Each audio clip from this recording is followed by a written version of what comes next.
अस्सलाम वालेकुम। मैं हूं अब्दुर्रहमान रज़ा। ट्रैवल विद रज़ा में वर्ल्ड कप की जर्नी के साथ आपके साथ एक दफ़ा फिर हाज़िर हूं। पाकिस्तान एक इंतहाई बुरे तरीके से शिकस्त खा गया इंडिया से।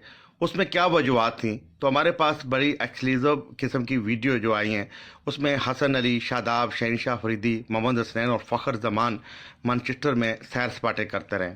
और जब ये वीडियो बन रही थी तो उस टाइम पे फ़खर ने साथियों को वहाँ से निकलने का मौका दिया और उनको निकलने का बोला कि यहाँ से जितनी जल्दी हो सके आप निकल जाएं।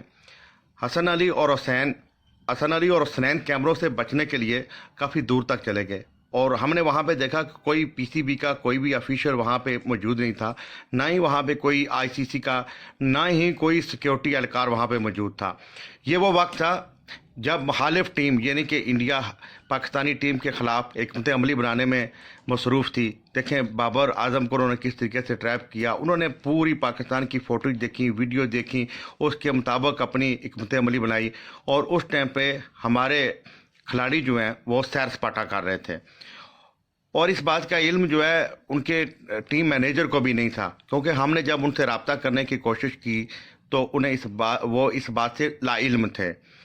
तो ये इंतहाई गैर ज़िम्मेदारी का मुजाहरा कर रहे थे पाकिस्तानी टीम के खिलाड़ी। इतना बड़ा आप वर्ल्ड कप का इवेंट खेलने के लिए आए हैं, आपको वहाँ पे नज़रें जमानी चाहिए थी। 22 करोड़ आवाम आपकी तवज्जो का मरकज़ थी, 22 करोड़ आवाम आपके लिए दुआएं कर रही थी, 1.5 अरब लोगों ने ये मैच देखा।